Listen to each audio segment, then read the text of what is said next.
What's up, guys, and happy Tuesday.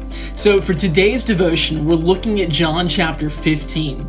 And in this passage, Jesus is once again sitting down and having a talk with his disciples, trying to impart some last bits of wisdom and love into them before he heads to be crucified. And so as he's talking with them, he begins to talk about the love that he has for them as an example that they should have for one another. And he says, the love that the Father has for me, the Father for the Son in all eternity, is the love that I have for you. And he goes on and he says that this is the kind of love that you also should have for one another. Now we get to this beautiful verse that a lot of people use to kind of talk about the level of love and sacrifice that Jesus has. And John writes, "No one has greater love than this, to lay down one's life for one's friends." Now, if you think about it, we're willing to sacrifice a lot of times for family. It's almost kind of like that, the blood, it's your family. You kind of have to, you're thick and thin, you're always there for family.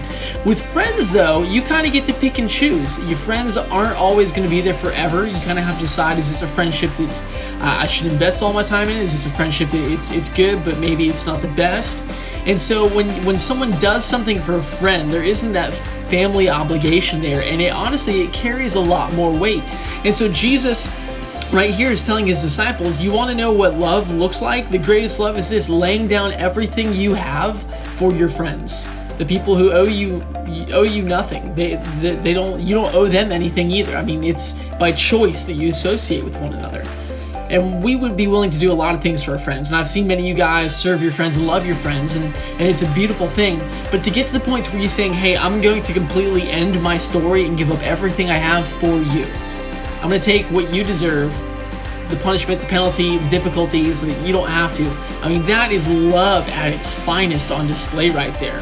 And Jesus gives them this command while he's having this discourse. He says, this command I give to you, love one another as I have loved you. Now, we get frustrated with one another very often. It's kind of a human quality. We're selfish, we're prideful. It's part of the human nature. It's part of the fall in the garden. And so a lot of times we're looking out for what's best for us. You look around the world right now and how people are reacting to the coronavirus. They're not thinking, most people are not thinking, okay, what do I need for other people? I should probably not get 96 rolls of toilet paper. Somebody else might need those. They're thinking, what do I need for me and my family? Forget everybody else. And there's a lot of science that goes into that. When your stress and cortisol levels rise, it causes you to forego empathy and to start focusing on your self-preservation. But Jesus is saying this: as believers, we're called to love each other as Christ has loved us. Now, how did Christ love us? Well, he was willing to leave his Father, leave his eternal home in heaven, come down, live a life as a human, subject to everything we face. Jesus felt hunger, he felt exhaustion, he felt pain, he felt loneliness, he felt everything that we go through on a daily basis. He didn't feel any of that before he came down. We have to understand that. When Jesus was with God perfectly before he came down, Jesus was never lonely. He was never hungry, he was never tired, he was never sick, he was never upset. It was great. He had this beautiful, beautiful relationship with his Father for all eternity. So he comes down, he faces all those things. He gets betrayed by his friends, His friends stab him in the back. He's betrayed and abandoned by his family. His own brothers look at him and they make fun of him. They don't believe that he's the Messiah. The people that he's coming to do good things for, in the midst of doing good things, they hang him on a tree. They kill him. And so he did all that, though, to be able to take the penalty for our sin because he loved us. He was willing to suffer everything to show us how much he loved us and to reconcile us to himself. Now, we are then called to love one another in that same manner. Now, that means giving up the things that are most valuable to us. That means giving up the things that we enjoy, giving up our comfort, giving up our peace, and looking to the things that better those around us.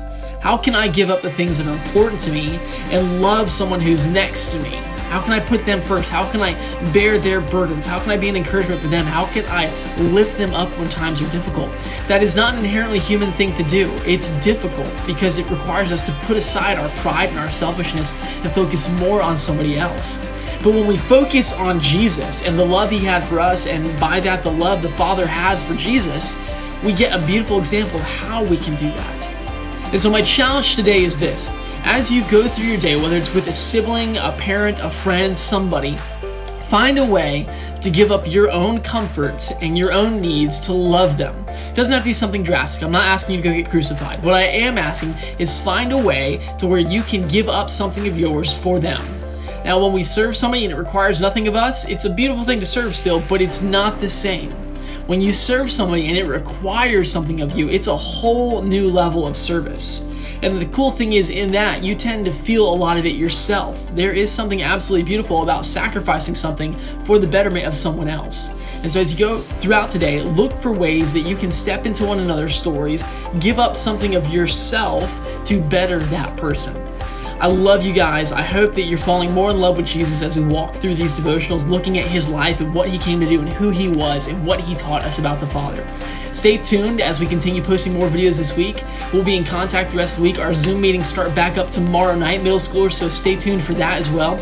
Again, if you want to talk at any time, feel free to comment down below, shoot me a text, give me a call, or comment on our Instagram page. I love you guys. I'm excited to begin talking with you again. Take care.